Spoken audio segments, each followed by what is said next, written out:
welcome back to my channel. For those who don't know me, my name is Katharine, and in today's video we're going to be talking about my August reading wrap-up.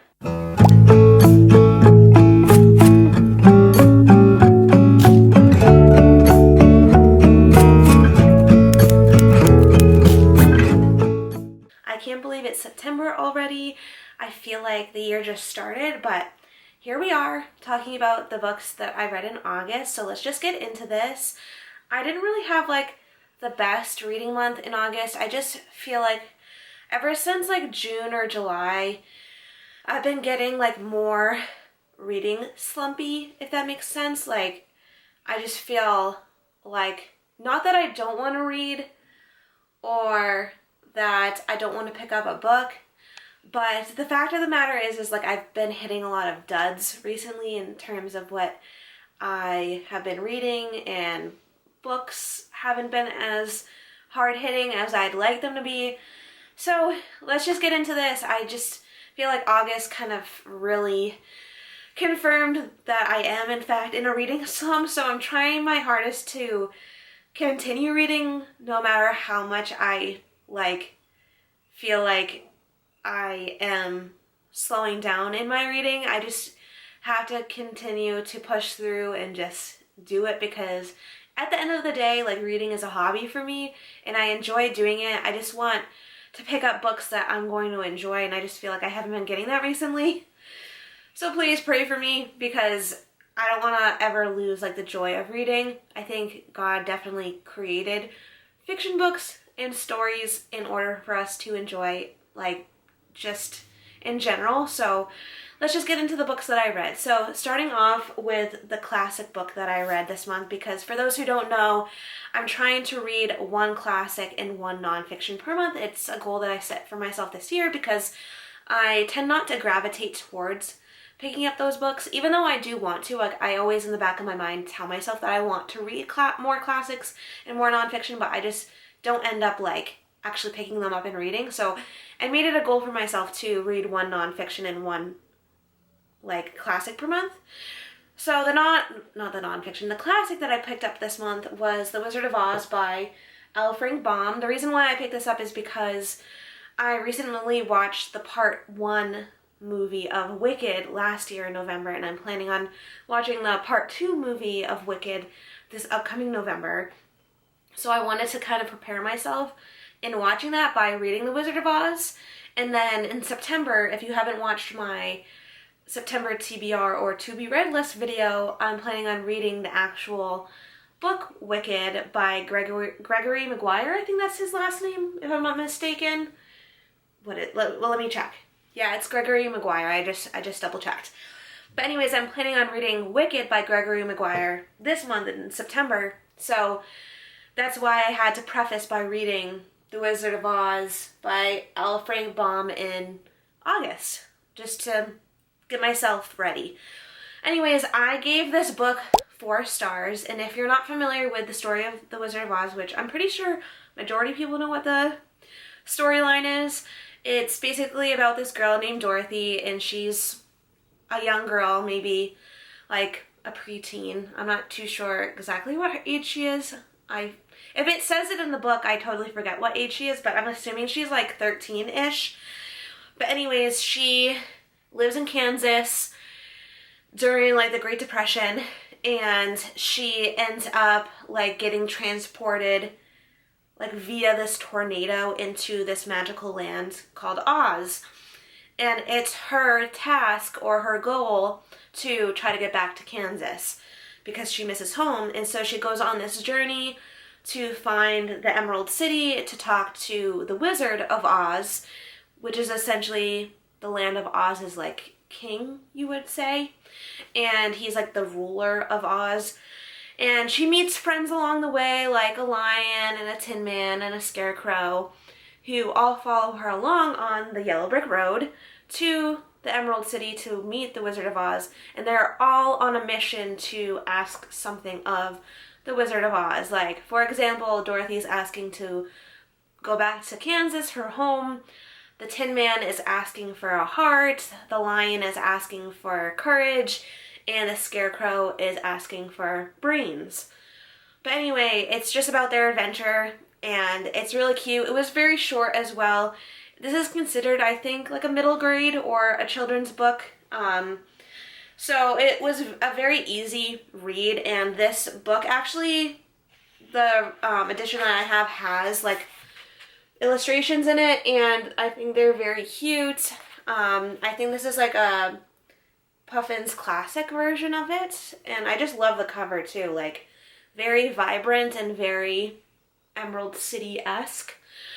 And I really enjoyed this. Like I mentioned before, I gave it 4 stars because of the fact that I would have given it 5 stars, but it is a little bit different than the movie adaptation and the musical adaptation, like the theater version.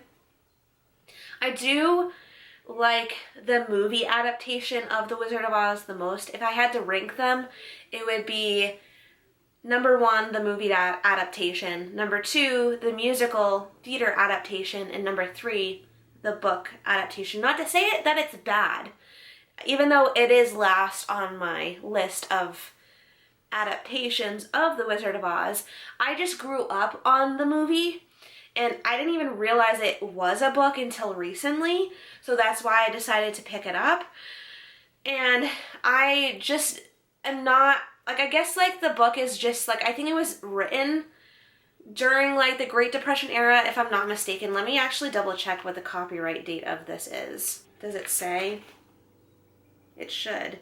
Okay, so it says that it was first published in the USA during the year 1900. So I guess, like, I think I was mistaken before. I don't think The Wizard of Oz takes place during the Great Depression, but it takes place during the turn of the century, I guess, in Kansas. I don't know why I thought it took place during the Great Depression. Maybe, like, when I watched the movie, it kind of seemed like it was during the Great Depression, but I guess not. I think it was just filmed and released, like, during the time of the Great Depression, the movie at least, with, like, what's her name? Judy Garland? The woman who, or the girl who played Dorothy. But anyway, I really enjoyed this book. I just prefer, like, the other adaptations and versions of The Wizard of Oz. I think it's just very telling, like, the different, like, decisions or, like, writing style or, like, just the things that happen plot-wise and character-wise in this book are a little bit different than the movie and the musical that I'm used to. And it's also, like I was saying, very telling of the time.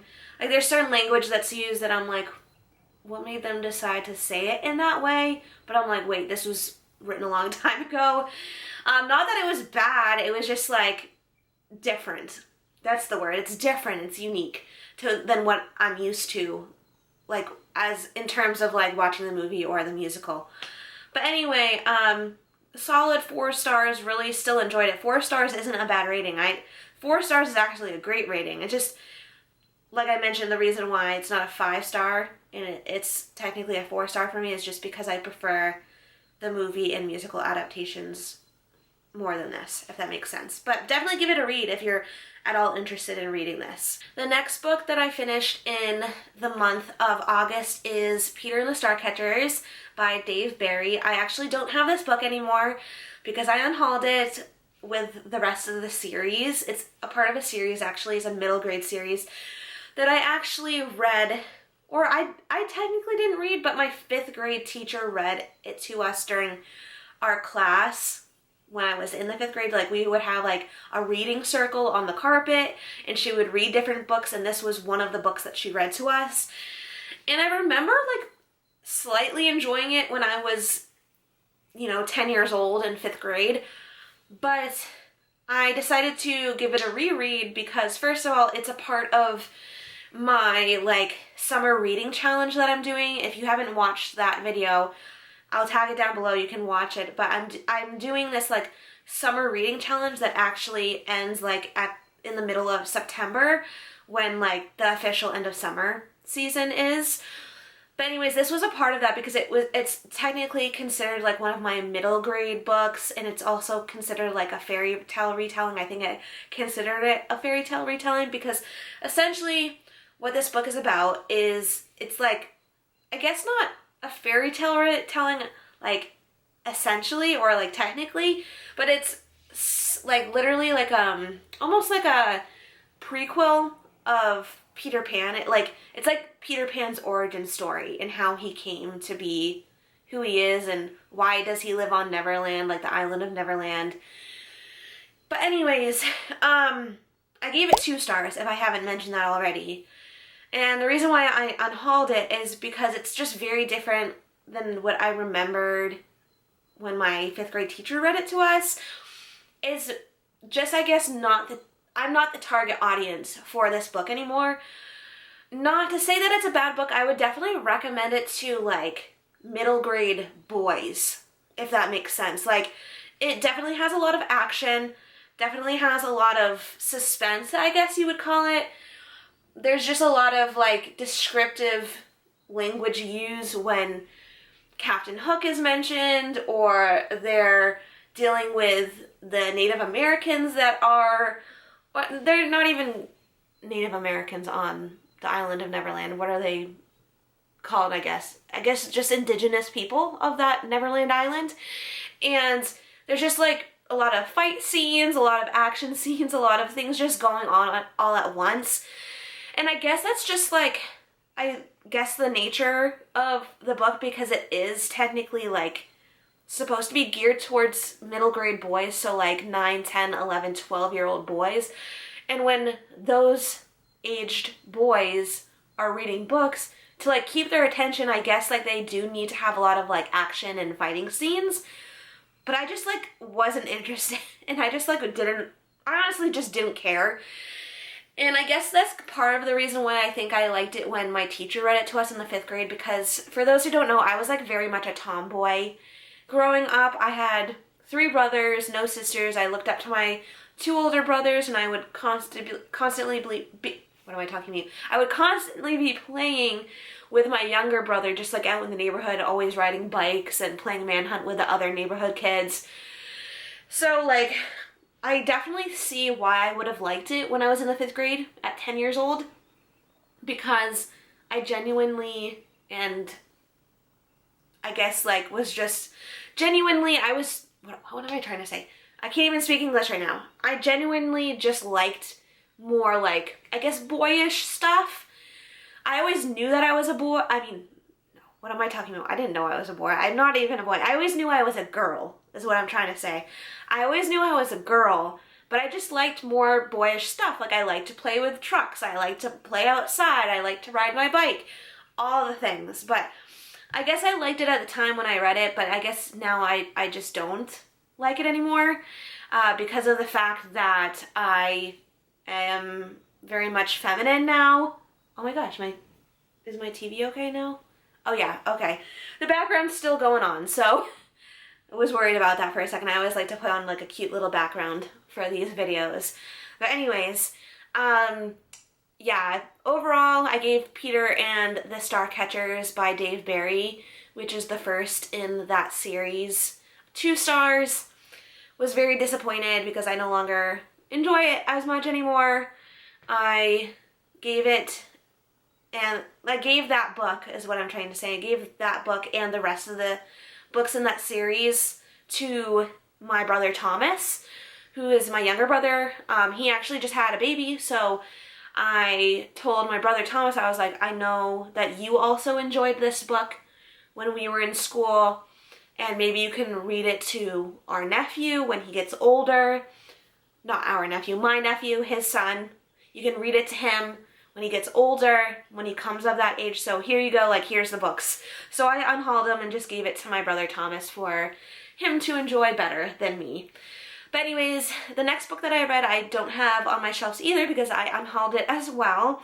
It is called Super Habits by Dr. Andrew Abella. I think that's how you pronounce his name. And it's a nonfiction book. I considered this book as my like nonfiction for the month. Like I mentioned before, I'm trying to read 1 classic and 1 nonfiction per month.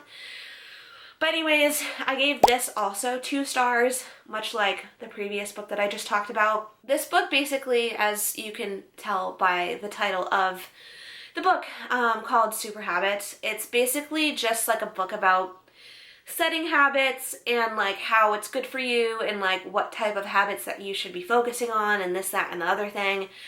And I just read plenty of books about like setting habits in the past, and I just find them to be like just very mundane and boring.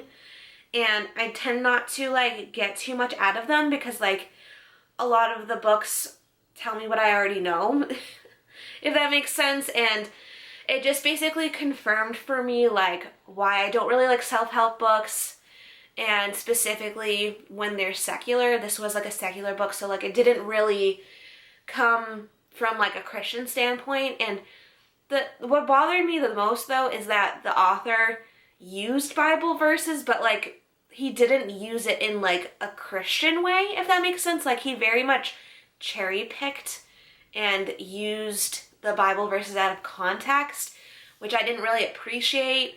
And then he would also, along with using the Bible verses, use like other quotes or other teachings from other like religions. And that it just put a very bitter taste in my mouth, to be honest. And I'm just really disappointed in this book in particular. My dad did gift this book to me, and I don't think my dad realized what the book was truly like doing or saying, because my dad watches a lot of like, I don't know, podcasts and like different news outlets and things of that nature. And I think this book must have just been like marketed to him on one of those, and it sounded to him like something that I might have enjoyed, because my dad does know that I like to read, and he just bought it for me without having actually read it before I did. And I just genuinely didn't really enjoy this book as much as I would have hoped. But like I mentioned, it's called Super Habits by Dr. Andrew Abella, and I gave it 2 stars. Not to say that he's not smart, not saying that the man who wrote this isn't smart. He obviously is smart if he has a doctorate degree, but the book just was not for me, and I think it's mostly because I have a different worldview, if that makes sense. But let's get on to the next book that I read. So I actually didn't finish this book yet, but it's called From Sand and Ash by Amy Harmon. I did start this book in the month of August, but I'm going to be finishing it in September. And essentially what this is about, I'll keep it brief just because I technically haven't rated this book yet because I haven't finished it. But I thought I would just mention it now for you all just to know what's going on. I tend to like to start each month fresh without having like a book in between, but sometimes it happens like with this book. But I am like genuinely really enjoying this book though. Like at the time of filming this, I'm at like 35% of the way through. By the time that this video is published, I don't know if I would have finished it or not yet, but we'll see. I am thoroughly enjoying this though. Amy Harmon is slowly becoming one of my favorite authors. I've read 2 other books by her that I gave a 5-star and a 6-star to. A 6-star is like breaking the 5-star scale. Like a 6-star, for those who don't know, is like very up there. It like blew me out of the water, and it's like it's a book that I would like always recommend to people. And this book is on that level of like being either a 5 or 6-star book, just depending on where this story goes from here. I'm too early in the book for me to tell quite yet, but it seems like it's going that way, that it will be a 5 or 6-star read. Getting into what this is about though, this takes place during World War II in Italy actually, and it's very interesting because I don't think I've ever read a World War II book that takes place in Italy. I've read a lot of World War II books that take place in Germany, but not in Italy. I would love to actually read a World War II book that takes place in like Japan actually. I don't think I've told you guys this in prior videos, but my grandfather was in World War II. He served in the army for the US in Japan actually. So I would actually really enjoy reading a World War II fiction book actually about World War II in Japan. I've read World War II books like non-fiction wise that like describe World War II in general, like that takes place in Germany, Italy, and Japan, but I've never read a fiction book during World War II in Japan. So this book, From Sand and Ash by Amy Harmon definitely is inspiring me to read more fiction books about World War II taking place in other countries other than Germany. But anyway, that's besides the point. So, like I was mentioning before, From Sand and Ash by Amy Harmon takes place during World War II in Italy when Mussolini and eventually the Germans take over and invade Italy. And it follows two main characters. One is Angelo, who's a Catholic priest, and one is Eva, who is an Italian Jew. And they grew up together. They're not biological siblings, but they did grow up together. And they end up like falling in love. But they go their separate ways because it's World War II. She's an Italian Jew and he's a Catholic priest. They have differing worldviews and outlooks on life in terms of their faith. And of course, Catholic priests can't get married, so there's that as well. But they still kind of remain close. They just kind of view each other differently, I guess, over the years. They were once in love, but they just kind of drifted apart a little bit. Even though they didn't completely cut each other off, they still talk. But anyways, Angelo, the Catholic priest, ends up taking Eva in, the Italian Jew, into his church to basically hide her because of just the nature of World War II and what they were doing to Jewish people during that time. As you can imagine, there's, work camps and concentration camps and different, like, very harsh laws that were being put onto Jewish people during that time. So it just basically, like, navigates Angelo's and Eva's relationship and just the nature of what's going on during that time during World War II in Italy.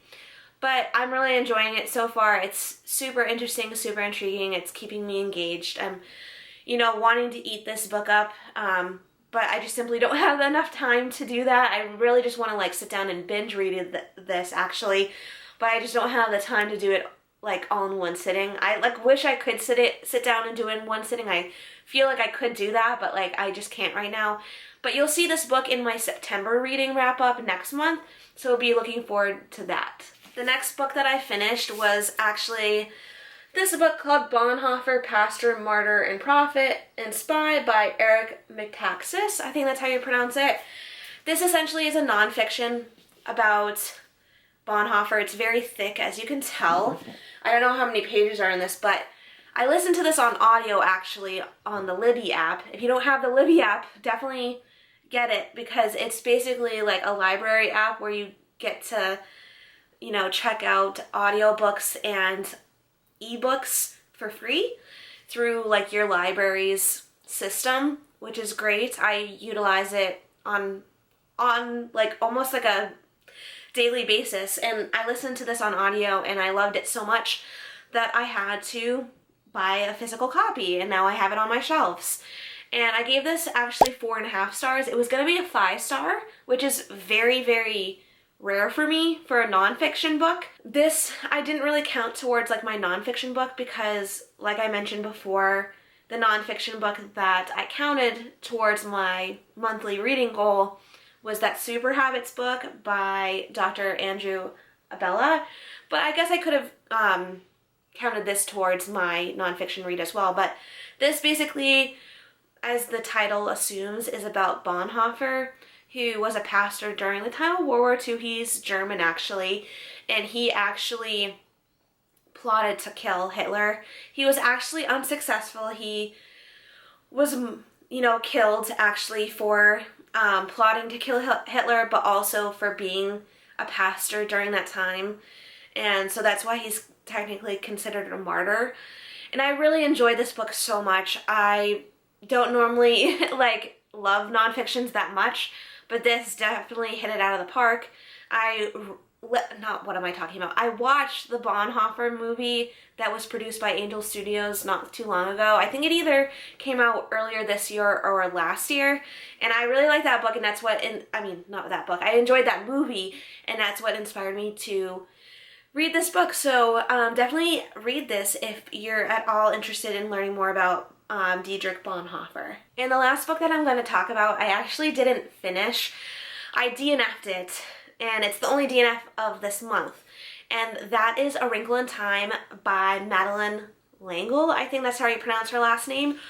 And I gave it 1 star. I DNF'd it. Whenever I DNF a book, it's an automatic 1 star for me. And I do mark it as read on Goodreads because I did actually read up until like the 50% mark. And it's just really disappointing because I was really looking forward to this book. I actually was awarded it when I was in like the 4th grade because they had this like award ceremony where I was awarded a book, which was A Wrinkle in Time by Madeleine L'Engle. I think that's how you pronounce her name, because I was like most improved in class that year during the 4th grade. And at the time when I was gifted it or awarded it, my 4th grade brain, or my 8-year-old brain, just couldn't comprehend the story. Like, I tried to read like the first chapter quite a few times and I just didn't understand what was going on. And so I was like, you know what, now's the time that I can probably read this at the ripe age, old age of 29. So I started listening to on audio, and I had to DNF it at 50%. And honestly, I don't know why this is considered a children's book. It is considered a modern classic as well. So I technically could have considered this as one of my classic reads for the month, but I didn't because I technically didn't finish it. But it just had a lot of demonic undertones. It talked about this like dark matter, and there was one point during the book where like this dark matter like almost like passed through the main female character, who is a literal child, may I add. And it seemed like she was almost getting possessed in a way, because this like dark matter was almost described like in a very like sinister way.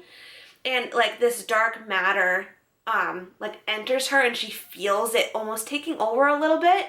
And I'm like, why is this, first of all, like this dark matter even in a children's book? Like, as an adult, like, I'm really concerned about the content of what that is. And then second of all, why is it entering her almost and like making her feel and think certain things? So that was really concerning. And then also the fact of the matter is like they mentioned Jesus in the book, but not in a good way. They were like, oh yeah, Jesus is just like another like historical figure who is like Buddha or like Muhammad or like any of these other, you know, I guess figures in history. I guess Jesus is just like another figure who has inspired like, you know, history, I guess. And I just didn't appreciate that, because the nature of people describing Jesus like that is inherently demonic, because Jesus is the Son of God. He literally said out of his mouth, I'm the way, the truth, and the life. No one gets to the Father except through me. So to even say that he's just a historical figure or just like another inspirational person in history is blasphemous. And I didn't appreciate that, because he literally is the Son of God. He saved us from our sins. And he is the only way to God, and he's just not another historical figure or religious leader or someone who's just like an inspiration to us. He is literally the Son of God, and he is Christ, and he is Lord. So I didn't appreciate that, so that's why I DNF'd it, is for one, the demonic undertones or blatant demonic things going on, and also the fact that they mentioned Jesus like that. But yeah, those are the books that I read this month, and I'm really excited to see what September has in store for me. Make sure to like, comment, and subscribe, and I'll see you in my next video. Bye!